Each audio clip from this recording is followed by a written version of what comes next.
একটু আবহাওয়ার খবরের দিকে নজর রাখতে হচ্ছে। আজ দক্ষিণবঙ্গে ভারী বৃষ্টির সম্ভাবনা কম, দিনভর থাকবে অস্বস্তি, বজ্রবিদ্যুৎ সহ বিক্ষিপ্ত বৃষ্টির সম্ভাবনা। ঠিক কি আপডেট দিচ্ছে হাওয়া অফিস? আমাদের সঙ্গে বিশ্বজিৎ রয়েছে।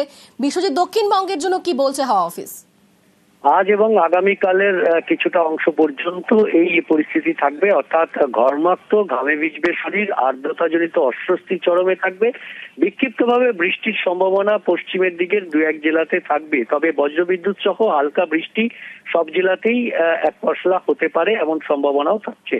তবে বৃষ্টি বাড়বে, কারণ নিম্নচাপের সম্ভাবনা তৈরি হয়েছে। আগামীকালই ঘূর্ণাবর্ত তৈরি হবে। আগামীকাল বুধবার বিক্ষিপ্তভাবে উপকূলের দু তিন জেলাতে ভারী বৃষ্টি দু এক পশলা হতে পারে।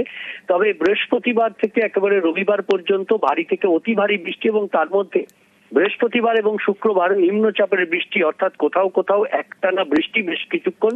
আর ভারী থেকে অতি ভারী বৃষ্টি সব জেলাতেই।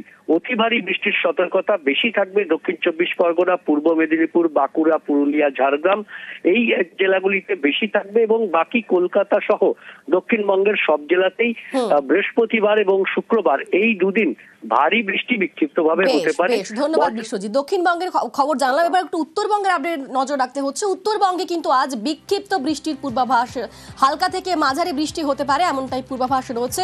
আরো বিস্তারিত বলবে পার্থ, আমাদের সঙ্গে রয়েছে। পার্থ, একেবারে ইতিমধ্যে সকাল থেকে কিন্তু বেশ কয়েক জেলায় কিন্তু বৃষ্টি শুরু হয়েছে। রায়গঞ্জ, আলিপুরদুয়ারে টানা বৃষ্টি চলছে। কোচবিহারেও কিন্তু আজ দিনভর বৃষ্টি পূর্বাভাস থাকছে। ইসলামপুর, বালুঘাটেও কিন্তু সকাল থেকে দু এক পশলা বৃষ্টি হচ্ছে। অর্থাৎ সমতলের প্রত্যেকটি জেলাতেই কিন্তু হালকা থেকে মাঝারি বৃষ্টিপাতের সম্ভাবনা থাকছে আজ দিনভর। অন্যদিকে পাহাড়ে সেখানেও কিন্তু আকাশ মেঘলা রয়েছে। দার্জিলিং, কার্শিয়াং, কালিম্পং সর্বত্রই কিন্তু আজ দিনভর বৃষ্টির পূর্বাভাস থাকছে, এবং উঁচু পার্বত্য এলাকায় কিন্তু ভারী বৃষ্টির পূর্বাভাস থাকছে। অর্থাৎ গত কয়েকদিনে যে আবহাওয়া ছিল তার কিন্তু খুব একটা হেরফের হয়নি। আজও কিন্তু ভিজছে গোটা উত্তরবঙ্গ। বেশ, ধন্যবাদ পার্থ।